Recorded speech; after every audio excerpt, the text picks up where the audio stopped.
When I started, there was nothing on YouTube. There was very hard to find information about it. When I'd go to car shows, most people didn't even know what rap was. Yeah. Now it's like pretty popular, unless it's just my Facebook and algorithm. All I see is like people rapping stuff. So I think a lot of people know about it. I think a lot of young kids probably see it and think it's cool. What's some of the coolest people you've done some jobs for? If you can share, I'm sure some people maybe didn't want you to share. Yeah, I mean, we did Giannis's car back in the day. We brought 5 or 6 Bucks players. The Cybertruck in particular was super fun to wrap because honestly, it was a lot easier than most cars because literally every panel is super flat. So if you're looking at like how difficult something is to wrap, flatter it is, the easier it is. Currently, the favorite one that I've worked on, multiple of them, and got to drive them around was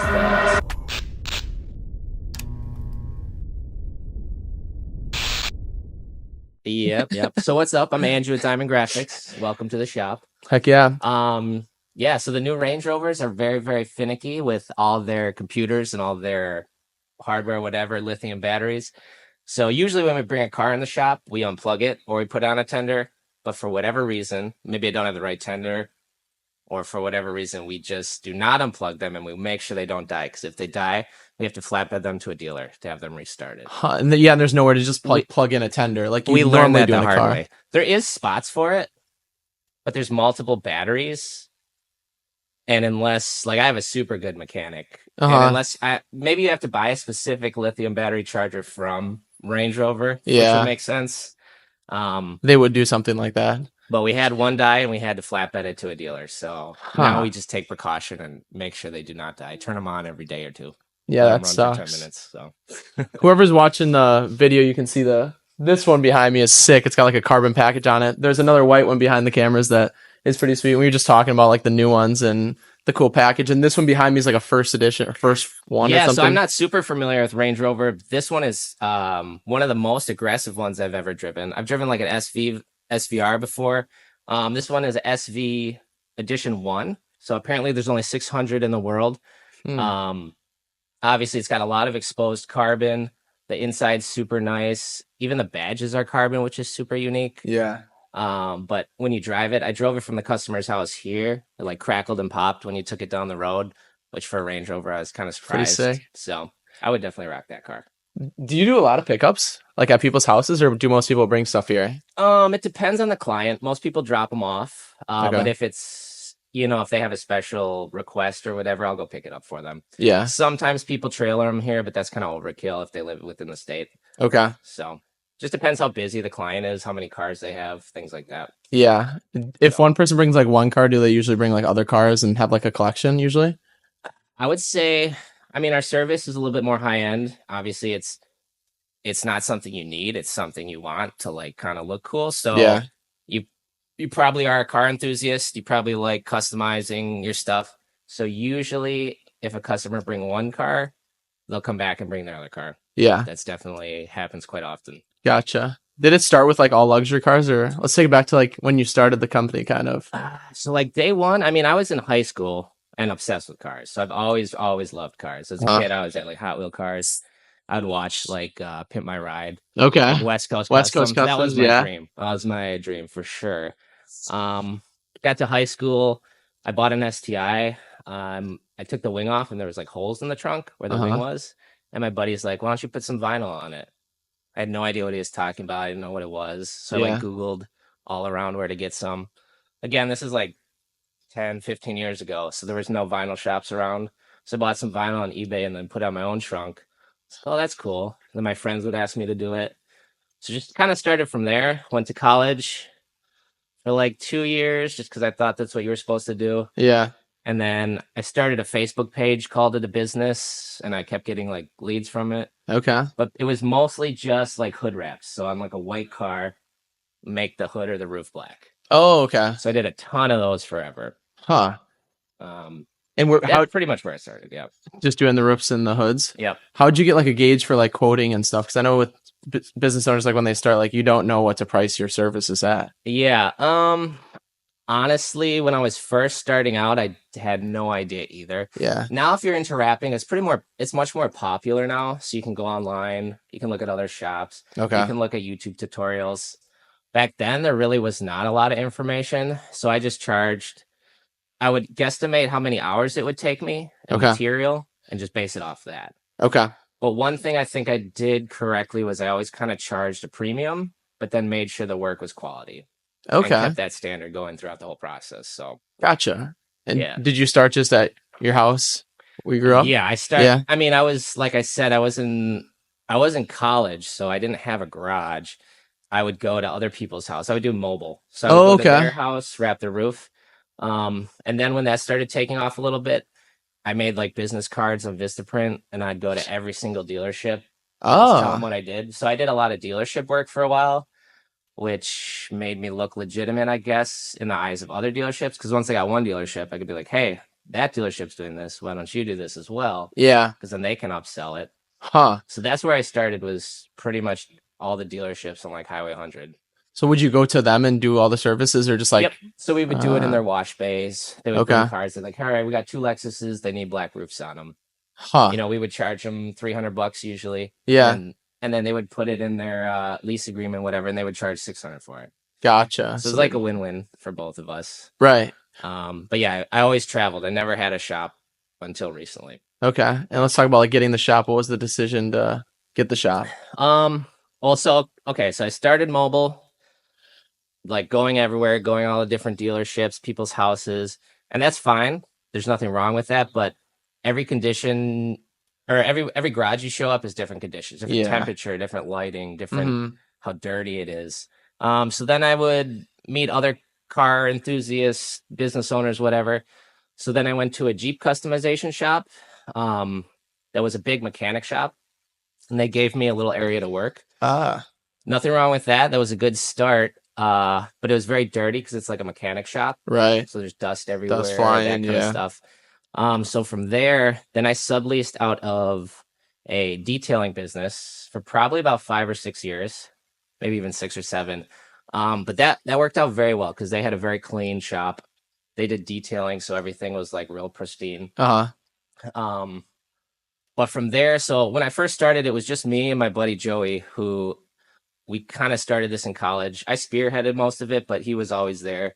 So it's just like me and him. So it was like easy to manage, or in the detailing shop. Then COVID happened. Things kind of slowed down. He took a little break. I hired some other people. And then all of a sudden I had like 5 or 6 employees. And I'm still subleasing like 1 or 2 spots out of a detailing shop. And it like filled it up too much. Yeah. So then I moved here. So I've only had my own shop. This is probably, just gonna guess, 3,000 square feet or something. We can fit 6 cars in here comfortably. Uh-huh. 8 if we pack them. And some cars outside too, like waiting to get pulled Yeah, in. for sure. I mean, we can work on 6 or 7 cars comfortably. Yeah. So I forgot where I was going with that. But so I've only had this for about 2 years. Having your own shop is great, but if I were to do it earlier, it's way more of a headache. You have to already have a lot of your stuff, your system's already down, a little savings in case. Yeah. Obviously overhead's quadruple, what it Uh-huh. was subleasing. So more mobile works great if it's just you're just working, but once you want to actually grow it, you need your own space. Yeah. Totally. So that was a big decision to move out of that Yeah. sublease one to here. I Yep. would assume huge Yep. decision. Yeah, but it was time just because the decision was I would have stayed there, but I had no control over that shop and what they're doing. And then the amount of work I could get done was stifled because of how much room I had. Right. So it was still a big jump, and I was still like unsure about it. And we still had hiccups for 1 or 2 years. Employee conflict, like everybody has. I was not ready to like actually go from being an installer, perfecting my craft as like self-employed, to all of a sudden managing 5 or 6 other people and hoping they all know what they're doing. Right. So I think I was a little unprepared for that. It's been 2 years, so now we smoothed it out. We've kind of downsized a little bit as far as employee wise. Okay. So now I think I have 4 guys that work with me. Okay. And it's just down to a much better system now. Yeah. How long does it take usually to like train a new employee? So I've had a couple guys that started with no experience, and then some other guys who came in with experience. I would say, depending on the person and depending on like their bill, like get after it, I Uh-huh. would say like a year to 2 years to be like really proficient. Okay. Yeah. Yeah, I feel like that's a big struggle, like as a boss or business owner, because yeah, you start out by doing it all yourself, and then Yep. you perfect it, and you're like, dude, I'm the best. And now all of a sudden, you have to bring in somebody else and try to shape them into yourself, what you want to do. Yeah. Is like, Yeah. I want to make you just like me and do the same work as me, but they can't do the same work as you because Exactly. they're not as driven Exactly. as you are, and they're not the business owner and in it for the long run. So Yep. I feel like it's just tricky to train people. And especially in a business, I think this goes for all the trades. I mean, this is basically a skilled trade. This is like Hmm. finished carpentry or something, where it's like you're working with your hands and you're doing something. Once you teach somebody how to do it, why wouldn't they just go do it on their own as well? Right. So that happened as well. We've had a Yeah. couple of those, which Have you? more power to them. I would do the same thing if I was them. Uh-huh. But it's hard to. Yeah, I would. My biggest surprise was like managing af- after perfecting all my own stuff, and I was like pretty confident, had good clients, had good this. Hmm. Then all of a sudden bringing other people into it, managing the other people to not cause issues, Oh, which was okay. just something I was not prepared for. Yeah. Good learning lesson, you know. Think we've done a little bit better now. So moving forward, we've already learned those lessons, but it's Okay. definitely something that caught me off guard. I Yeah. didn't think that would have to be something I was like put my effort into Right. versus the actual business part of it. Yeah, yeah. So yeah, that was the transition mostly to the shop, but it's been 2 years and I think we got it down to a better science now for sure. Yeah, and it looks sick in here. It's so clean. Lighting looks good. And what's like the process of like getting wrap installed? Because I know you were in a detail shop before. Yep. Would they do the detail on the car before you wrap it Yes. then? Yep. Okay, so now that's in-house. Now you guys do the Yep. cleaning and stuff too. So excuse me. So this shop where it's zoned, and since we have no floor bay or no floor drain, we technically aren't allowed to do like full details. Okay. So we don't like power wash the cars in here and super clean them up. We take it right down the road to a self power wash place. Oh, So we'll gotcha. take it there 2 minutes down the road, spray off the cars. Then once we bring it in house, we'll pull off emblems, we'll pull off little things, we'll clay bar the entire car, degrease everything, and then start disassembling.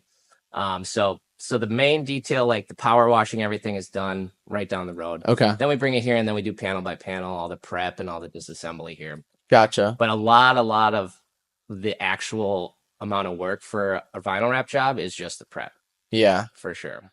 What's on the prep besides cleaning the car and cutting the vinyl, obviously, getting everything prepared, taking off panels and stuff. Yeah. So if somebody's not familiar with vinyl, so we have like two cars here. We have a white Porsche Panamera, and then we have a black Range Rover. And then we got this one too behind you. Oh, and then we Might got a be in the silver shot. Porsche. Right, right. But just I don't know which ones you can see, but even if I had this car, same car, exact same year, make, and model, and it was black, for me to wrap it is probably twice as easy as if it was white or any high Mm. impact color like white, red, yellow. Because every little gap on a white car, any little gap that we miss, and now you see white through it, versus a black car, it just looks like a shadow. Ah. So for a white car, we usually have to disassemble 50 to 75% more of it. Like we're gonna have to Wow. take the bumpers off, we're gonna have to take the mirrors off Huh. just to get the full coverage. Yeah. Versus if it was a black car, we could probably leave most of that on. Yeah. So if you're getting your car wrapped and you know that ahead of time, buy a black one. And It'll, it's it will save you. significantly cheaper. Maybe like 1,000, 2,000 at max, but Okay. noticeably, and it will take much less time. Okay. And look better. Yep. Yeah. Yep. Probably. Okay. I guess not look better because we're still gonna make it look great. Yeah. The one thing is if you're not like wrapping your door jambs when you open your door, the black will look fine versus if we wrapped it red and you open your door and then it's white. Yeah. Sometimes people don't like that as much. Okay. Only picky clients. Usually most people don't really care because you only see the door jam for 3 seconds. Right. Yeah. And then you close it. Yeah. So is that like the hardest spot to wrap on a car? Door jam, would you say? Yeah, so normally when we do a wrap, when we quote them out, it's just everything you see from the outside of the vehicle while it's closed. Okay. So I would say 95% of clients don't do door jams. Or like trunk, Yeah. hood. We do some Bucks players cars or like some really high end people who just they'll throw money in it and just they do everything. But Mm-hmm. that's pretty uncommon, Okay. especially since the vinyl's not permanent in Right. Wisconsin. If you daily drive it through all the seasons, it probably lasts for like 5 years. Okay. So it's not really worth like taking your doors off every time. We Right. even have some clients. It's almost like an outfit for your car. We almost have some clients who will like change it every year. Oh, really? Yep. So Huh. if you're doing that, there's no reason to wrap the door jambs. Right. Yeah, Just totally. yep. So What's like the most common car you'd say that you guys do? I would say the car we've done the most of are Teslas. Okay. Just because Teslas, for whatever reason, most people who wrap their cars are like car enthusiasts. Mm-hmm. You know, they have a cool car, they want it to look unique.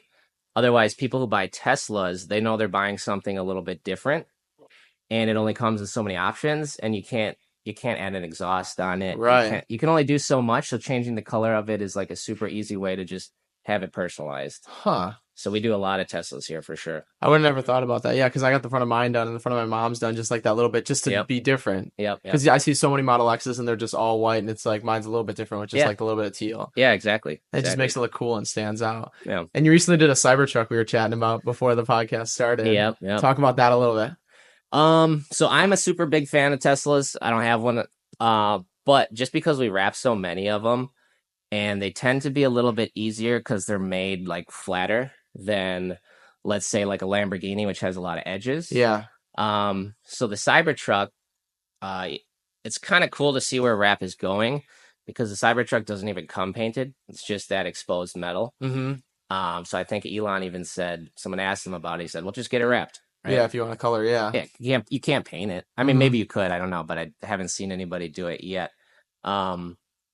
So the cool thing with that is even Ford now has a Ford wrap program where they come out and they're new. I think F-150s only come in 6 colors, but from the manufacturer, they offer like 50 different wrap colors. Ah. So that's cool. But the Cybertruck in particular was super fun to wrap because honestly, it was a lot easier than most cars because literally every panel is super flat. Mm-hmm. So if you're looking at like how difficult something is to wrap, the flatter it is, the easier it is. Okay. Less edges and turns and stuff. The Cybertruck is literally flat everywhere. Yeah. What's the most hard car to wrap then, would you say? Some of the hardest cars to wrap are honestly like 911s. Okay. Just because almost everything is very round. Mm-hmm. And in particular, if you have to disassemble anything on this car, it's almost over-engineered. So to take the door handle or the mirror off, on most cars, you take the door handle off with like one nut on the side of the door, it pops off. This, you have to take the entire door, inside door off. Sometimes even the glass, you have to take it out just to get access to some of those bolts. I mean, it's very super, super well built. Yeah. But not in the sense of it's easy to take apart. Gotcha. And is a lot of that taken apart like trial and error, YouTube videos? Where do you learn about taking cars apart? When I first started in vinyl wrapping, that was my scariest thing ever, was to take apart a car. I can imagine. Because I'm just out of college. I did have business insurance, which was good, but I had no real like mechanical experience as far as just like a little trial and error on like my own cars or my friends' cars. So luckily at this point, we're not trialing and erroring on these type of cars. I have a super good mechanic who's been a master mechanic at BMW for 15 years. So if we do run into something serious, we'll look it up or we'll figure it out or we'll call a dealer. But we haven't really had any issues thus far. Okay. And everything's pretty self-explanatory once you start to get your hands in there. Yeah. Well, once you have somebody who really knows what they're doing. Yeah. So I have somebody who only takes, or like, I don't take apart cars anymore. Okay. It's just, I have one guy who's assigned to that. They're responsible for it. I'm not just going to go in and try to rip something off and hope it worked. Okay. So. Gotcha. Yeah. And as far as the badges and stuff go, do you have to order all new badges or do you take them off and then put the same ones back on? Depends on the car, but 90% of the time we'll order new ones. Okay. I get the Porsche's right here. The hood emblem, 2 screws pops off. You can put it back on. Oh, really? But the back where it says the actual Porsche letters, buy new ones. That's stuck on? Yeah. Okay. Almost all emblems are just adhesive on the back. Gotcha. And do you just get that straight from Porsche? Yeah, you can get them a lot of the times if it's like not a crazy car, you can get them from Amazon or eBay, like Okay. Jeep logos or whatever. Tesla, Um, yeah, I'm sure, yeah. yeah, but if they are more specific specialty car, then yeah, you get it from the dealer. Okay. Gotcha. What's a crazy experience you've had while wrapping a car? Cool story. Well, we've got to wrap a lot of cool stuff. I would say some of the most unique ones. We do a lot of the F4 cars for Paps Racing. So Oh, they're Indy, I don't know if they're called Indy Light or F4, but they basically look like, mini F1 cars. yeah. So we'll go out to their facility where they have like 10 of them all lined up, all the different parts getting put on, and Huh. we just get to wrap them. So that's kind of fun. Yeah. Everything's full carbon, full exposed carbon. And then they Um, wrap it up. Are F1 cars like that too? The whole thing's carbon? I'm pretty sure any race car is always wrapped. Huh. I would be very surprised unless it's like a show race car. It's usually always wrapped. Well, I'd assume paint would be heavier as well. Probably. I don't know, but probably. Like we'll go out to Road America and they'll do like Super Trofeos, which is like the Lamborghinis or IMSA, and they'll call us down there and we'll wrap a couple fenders, hoods. They'll go out Okay. for a lap. They'll crash them. They'll come back and we'll rewrap them right away. What? Yeah. So Huh. so Road America is one of my favorite spots to go hang out and like do some work there for sure. Yeah, Because that's I love sick. cars. So race cars are always super cool. Heck yeah. And they don't really care about the quality of it. They Yeah. want it to look good, but it's also going 150 miles an hour, Right. running into walls and stuff. So we just slap them on, send them back out.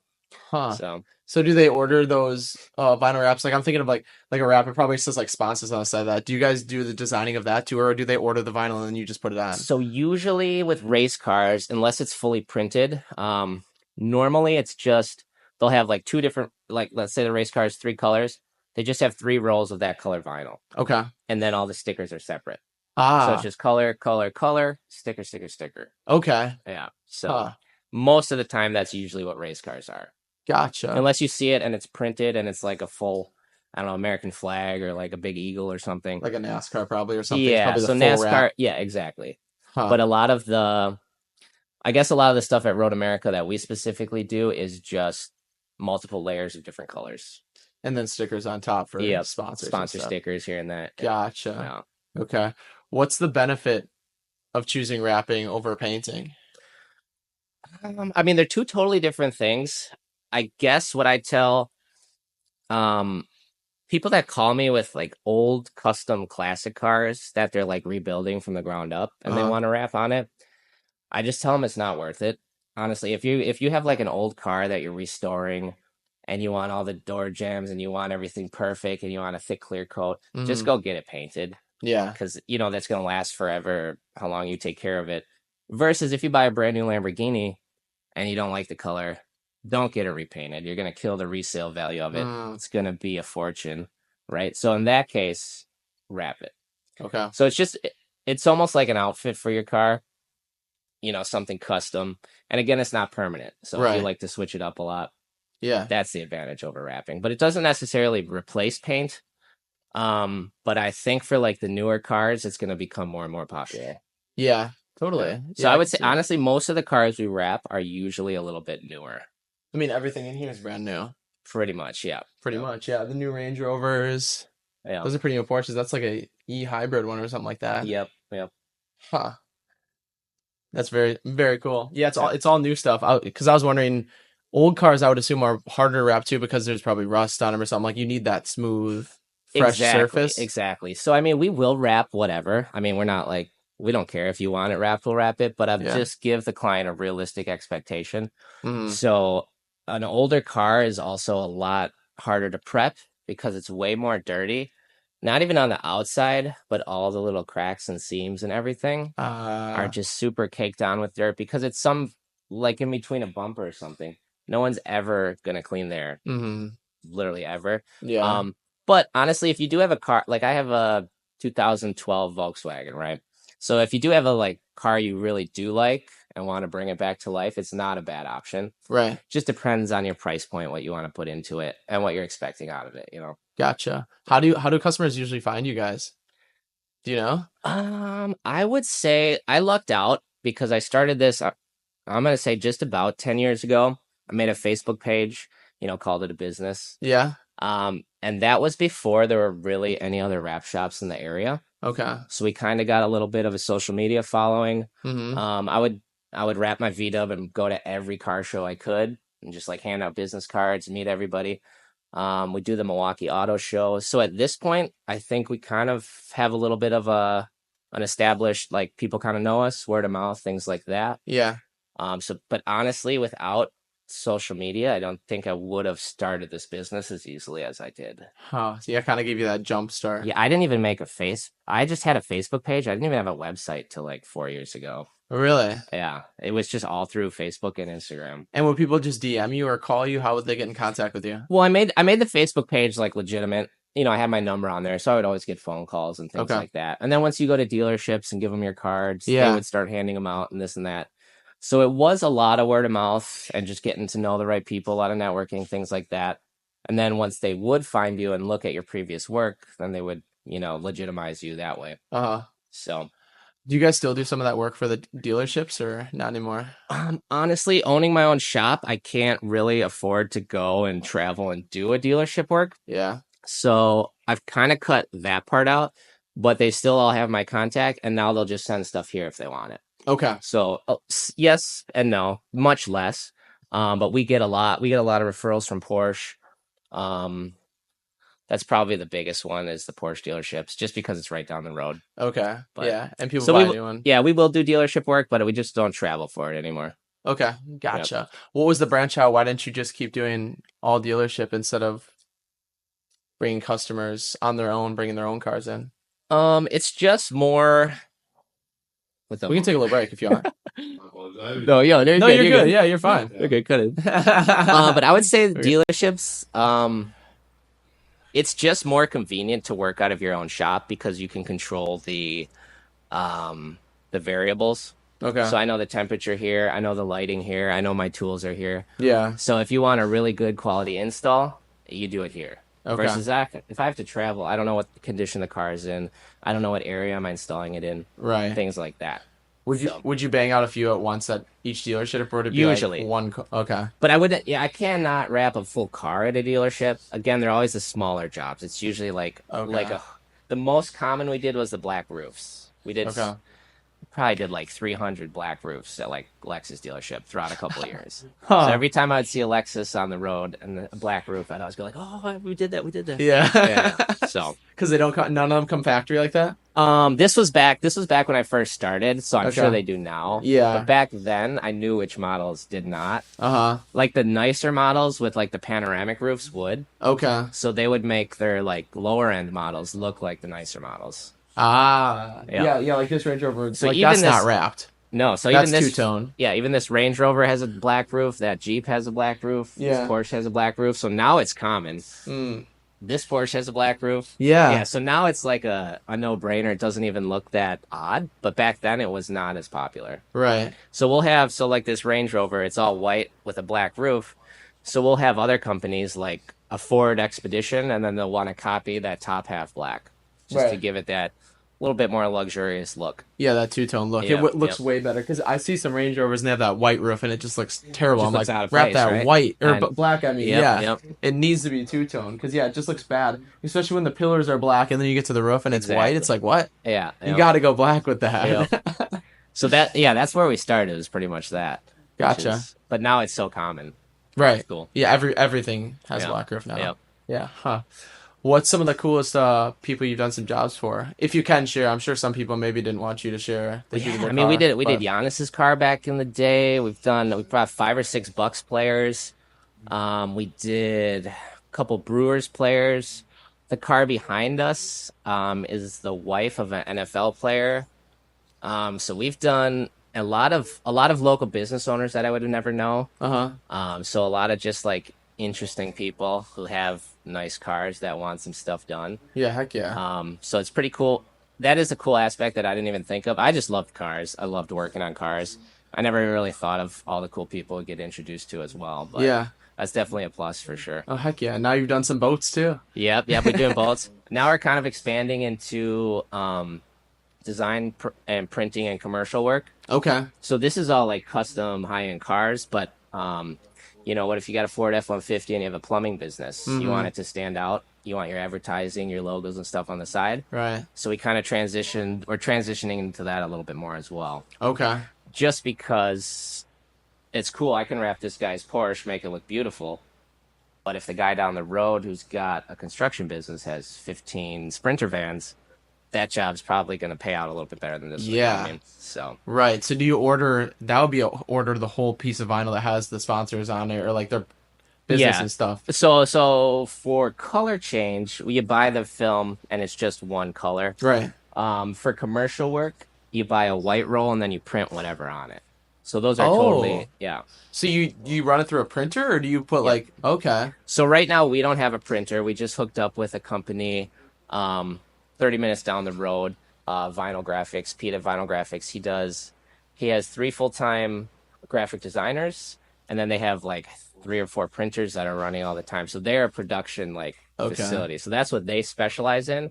So we use them and their skill and their artwork on that side, and then we install it. Do the install. Do they Yeah. not do any of the install? They do a little bit, but it's hard to specialize in everything. And there's a Yeah. big difference in between design and print and manufacturing and Mm-hmm. installing. So Right. we specialize in installing. It almost currently right now would not make sense for us to print. We'd just be spread too thin. Yeah. Quality on both sides would get lower. Right. So we sub it out to them. They get it to us. So it's still a win-win Right. as of now. So Makes sense. yeah. Is that what the future you think of the company is? Go more so into that commercial side, but also Um, keep the luxury cars and stuff? yeah, the luxury cars are cool, and that's what I got into, and that's what I had a passion for, got obsessed with. Uh-huh. But it is a ton of work. It's Okay. a lot of work to make one of these cars look good. Yeah. Um, so once I got this shop and started thinking of expanding, I'm still just getting my bearings on this size shop. Mm-hmm. But I think for the next expansion part would be more commercial, Okay. more larger fleet jobs and things like that. Yeah. I For gotcha. sure. You've done a few of those though already, haven't Yeah, you? yeah, definitely, definitely. But I feel like I don't quite know how to scale a business like this, just because you need so many skilled Yeah. work, unless you like start a franchise somehow or something like that, which Yeah. again, you still need the people who are super skilled to do it Uh-huh. versus commercial. You still need skilled installers, but the level of skill is not as high that's like required for it, I guess. Mm-hmm. The jobs are a little simpler, I Yeah. guess. And you're messing around with Ford Sprinter vans, not Exactly. $200,000 So if you Porsches. Yeah. break a little piece of the side thing, it's $20, not $500. Right. Yeah. Yeah. Totally. What's the favorite car, your favorite car that you've worked on? We've worked on a lot of cool stuff. I would say currently the favorite one that I've worked on, multiple of them, and got to drive them around was the 720S, Oh yeah? McLaren 720S.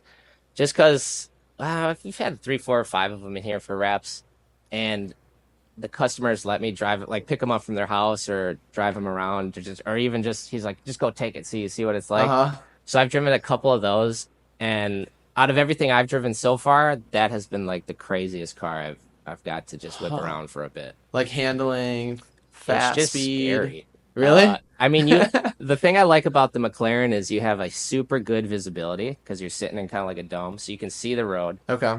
I think it's a twin turbo V8 and it's rear wheel drive. So when you floor it, it like shakes and like wiggles and then go. So it's like scary. You gotta like hold on and Yeah. make sure you're going. But then you hit Huh. the brake and like the back wing goes up and everything grabs. Oh. So yeah, a super super ton of control, but just a freaking wild machine. A crazy car, yeah. Yeah, I've seen a definitely. few of those. One of my buddies has one in Nashville. He got the top done black, so it's kind of like a Nice. UFO type of look. Nice. Yeah, Yeah, yeah. it looks sick. What were the wraps that you did on those couple that you did, if you know? We've done a bunch satin black, so I Okay. don't know if you can see that Range Rover, Yeah, but yeah. that is literally one of the most popular colors, hands down. Okay. I think we did one or two of them satin black. Trying to remember, we did a bunch of accents, so like stripes or like pinstripes. So a lot of times people add like yellow or red like pinstripes around stuff, Okay. or mirrors different color, Yeah. or printed carbon fiber accents, things like that. Okay. But I want to say, yeah, most of them were satin black. Huh. Yeah. Yeah, I feel like that's such a common color though. Everybody It wants is. that matte black You look. but can't it's really better go than wrong matte. with it. even though everybody has it, it's they have it for a reason. It looks great. It looks clean. Yeah, Yeah. yeah. How do you deal with I'm sure that scheduling and like getting cars in here at the right time, flipping them around and getting them done, has that been a struggle? And how do you like schedule everything out? Honestly, kind of. So, it is kind of like I don't want to say I'm new to this because I've been doing it for a while, but still, even I'm still learning, still growing. Literally, I just have a huge paper calendar on my desk, and I like fill it out, and I estimate how long that job will take, and then I'll try to do the next one.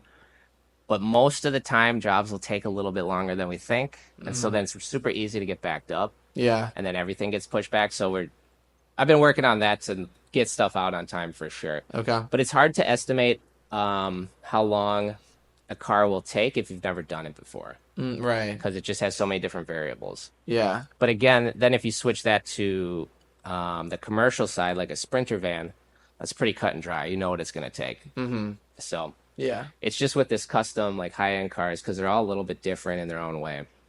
But again, with Teslas, I have a pretty good time frame of what it's going to take me just because we've done so many of them. Yeah, you've done so many. They're pretty Yep. self-explanatory. You got Yep. the process down. Yep. Yeah, I think a lot of people they don't see like because I have a respect for it since I'm a business owner. Like they don't see the back end work that's involved. Like Yeah.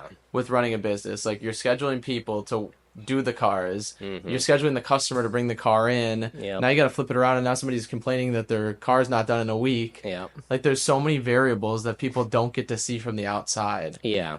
The one thing I think I kind of handle, I really don't have almost any bad customer interactions because I'm pretty like upfront with them of what's going to go into the project. Okay. And then what I like to do is every couple days, if not every day, take a bunch of process shots and send them to them so they can see the progress of the car so they understand, oh, if it takes a couple more days, I know why because I see how much has gone into it. Right. So I literally I've maybe had like one or two pissed off clients in the past 10 years. Almost everybody's Okay. super appreciative and really loves the work and is like happy and oh, it took an extra day, no big deal. Right. So Yeah. I lucked out in that area. Maybe it's just because of the industry I or think because so. I send them pictures or whatever. But so luckily, I really don't have to deal with too many like bad clients, I guess. Yeah, and most, I'd say, man, probably some of these are daily drivers. I was gonna say some of these might just be part of their collection, so they don't even need the car like for the next couple weeks or month. That's true. I usually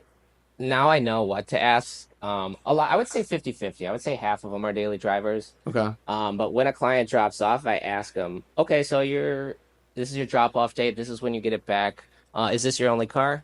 And Yeah. if they say yes or no, like, yes, it is. I got a rental. I'll be like, okay, so this one has to go out then. Mm. And I have another one pulling up, like, oh no, I got three more. So okay, I'm gonna prioritize the guy with the rental versus Right. the guy who's got three other cars to drive. Yeah, yeah, makes So, sense. Totally. or something. Yeah, I want to get I like the Plaid X. It's Yeah, sick. yeah. I like the yoke steering wheel. My buddy has the Plaid S. Have you been in one yet or no?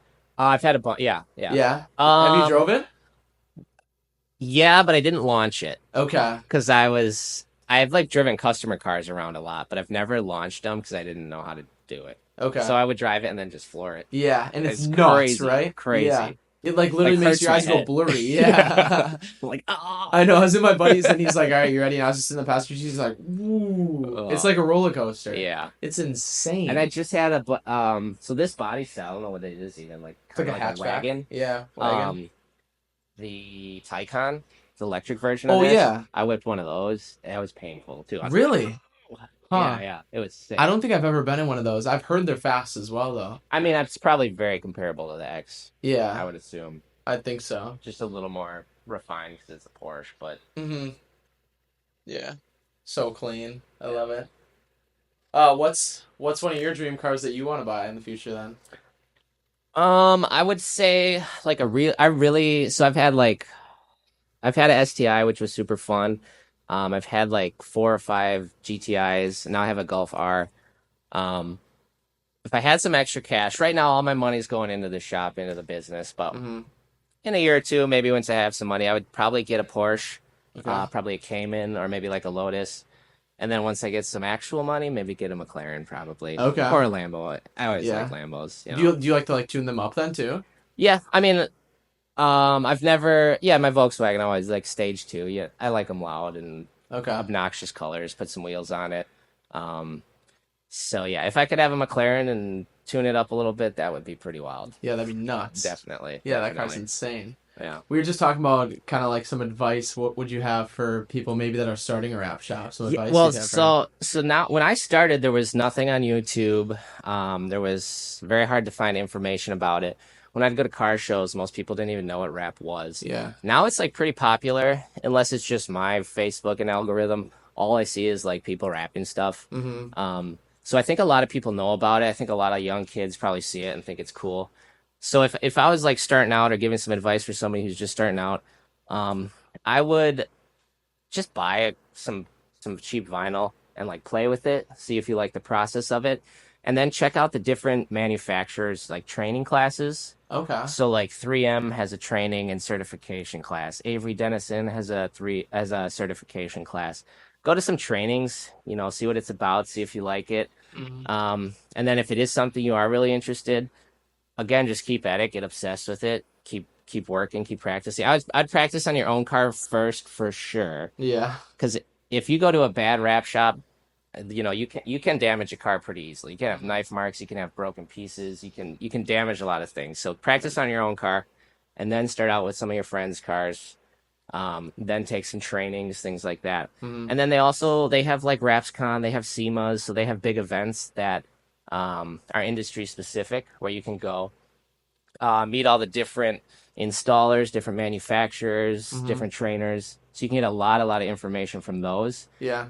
We actually just got back from RapsCon, was out in California this year, and we participated in a 3-day long competition with 17 different challenges. It was called the Rap Olympics. Okay. So it's 32 teams. I'm not sure if all the teams were there, but it was a bunch of different teams, 2-people teams, um, 3-day challenges, and then like you can get awards at the end, things like that. We actually placed second this year, which Huh. was pretty Yeah, that's cool. sick. Heck yeah. So if you are into the industry, if it is something you want to do, there's a lot of like events and trainings and stuff out there for you. So, What was the challenges that you guys had to do?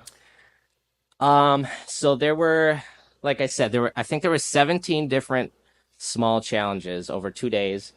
And they would be anywhere from like wrap a hood, but it was printed, so it had to be lined up correctly in like 10 minutes. Okay. So something like super hard to do where you're probably not going to do it, but it's just based off the time. So you have only 10 minutes to do it, Uh-huh. and that's based off the quality you could do within that time. And Gotcha. then they did other real obscure things like wrap a bowling ball, which is like impossible, or wrap something blindfolded, or like, Oh. but things that were challenging. So it was like impossible, but then you were rated on how good you did it. Okay. And then the last day, the top 4 teams, they had 2 Tesla Model Ys, and you had 2 hours with 2 people to wrap the entire side of it, and then do some like design over it. So Oh that was the wow. final challenge.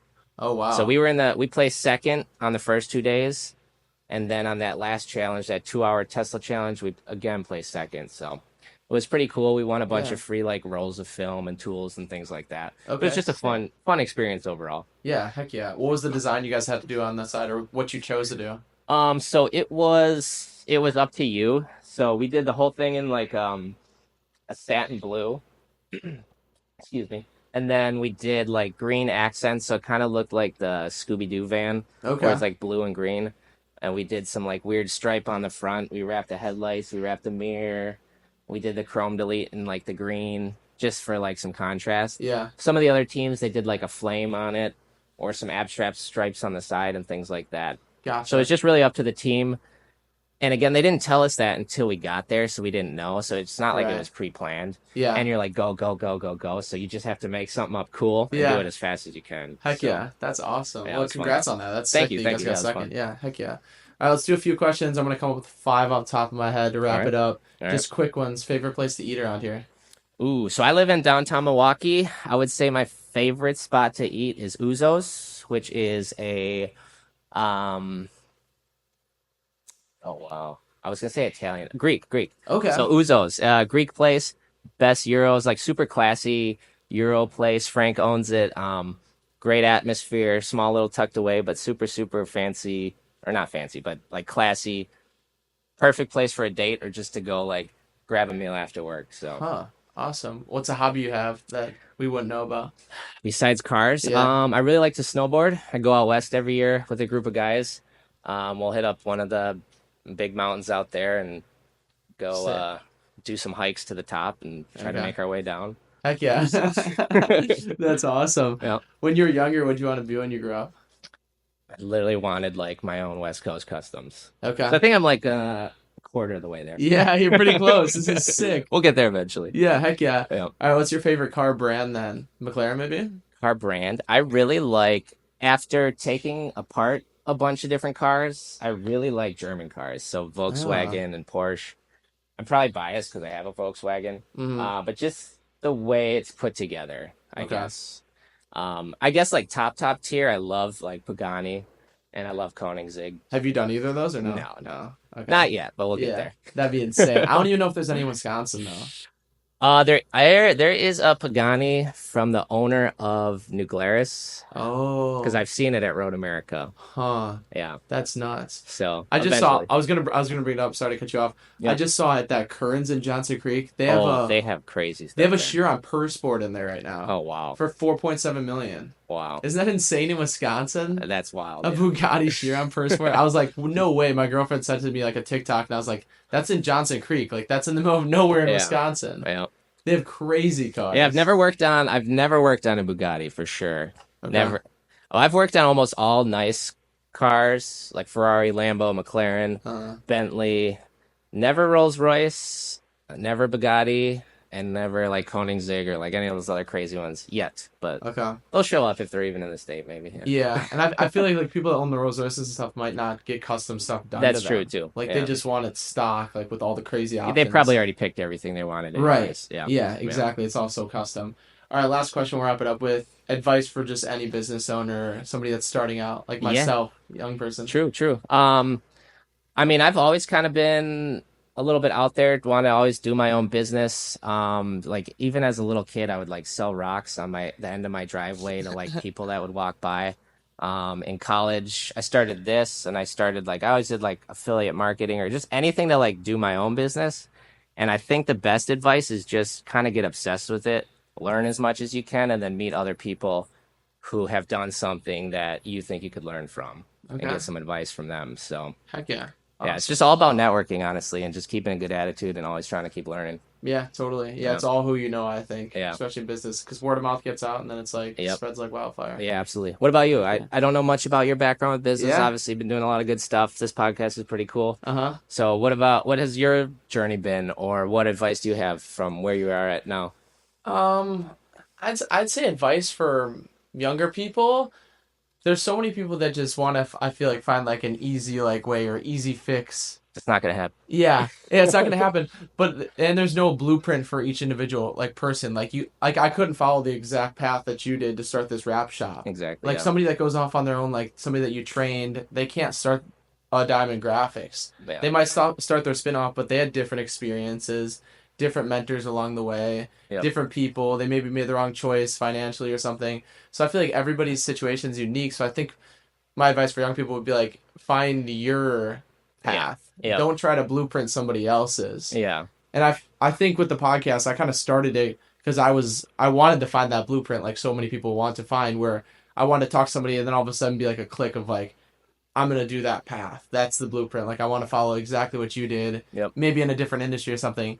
And I feel like through like the discussions I've had, like that's just not the case. Like you can't find that exact journey that somebody else had because everybody is different, and it's important to find your own and something that you really want to do too. Yeah. Because I've also talked with people that are like, you maybe shouldn't do something that you want to do, and just find something that you can really work hard at, and then maybe it'll turn into a passion like down the road, Yeah. which Yep. is interesting. Yep. Like, because we're always taught to find like a passion and then follow the passion.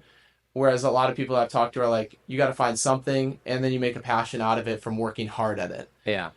Which I feel like my businesses right now, at least, were just like something that I started and I just kept going with it and I got to where I am today.